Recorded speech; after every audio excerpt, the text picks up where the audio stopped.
Hi friends, ಗಣಪತಿಯ ವಿಶೇಷವಾದ ಆರಾಧನೆ ಮಾಡುವಂತಹ ಒಂದು ಪೂಜೆ ಅಂದರೆ ಗಣಹೋಮ. ಇದು ಗಣಪತಿಗೆ ತುಂಬಾ ಪ್ರಿಯ.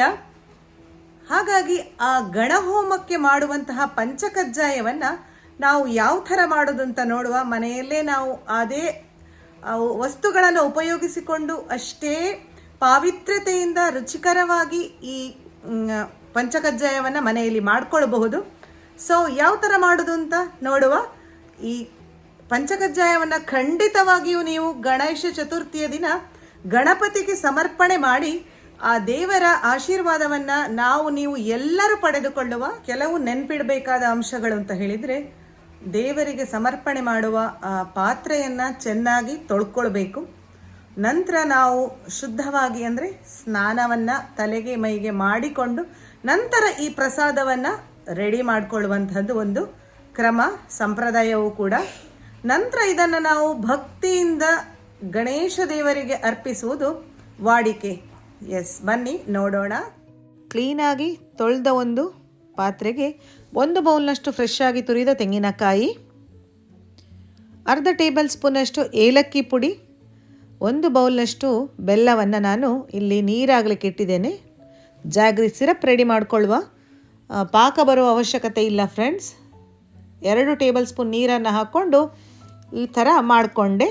ತಣ್ಣಗಾದ ನಂತರ ಅದನ್ನು ನಾನು ತೆಂಗಿನಕಾಯಿಯ ಜೊತೆಗೆ ಹಾಕ್ತಾ ಇದ್ದೇನೆ. ಸ್ವಲ್ಪ ಕಪ್ಪಾಗಿರುವ ಬೆಲ್ಲವನ್ನು ತಗೊಂಡ್ರೆ ಚೆನ್ನಾಗಿರ್ತದೆ.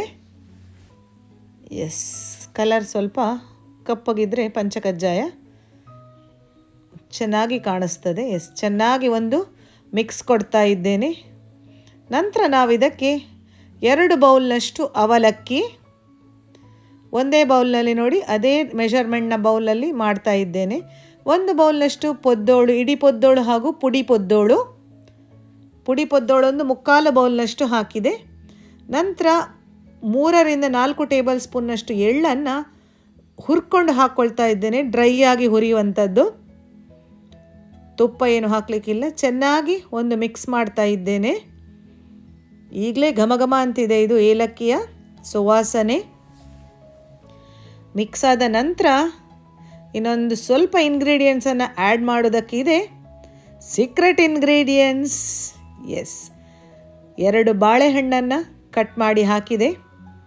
ಕಬ್ಬಿನ ತುಂಡು ತುಂಬಾ ಇಂಪಾರ್ಟೆಂಟ್. ಗಣಪತಿಗೆ ಕಬ್ಬು ಅಂದರೆ ತುಂಬಾ ಇಷ್ಟ. ನಂತರ ಮೇಲಿನಿಂದ 2 ಟೇಬಲ್ ಸ್ಪೂನ್ ತುಪ್ಪ. ಪಂಚಕಜ್ಜಾಯ ಅಂದರೆ 5 ವಸ್ತುಗಳು ಬೇಕೇ ಬೇಕು.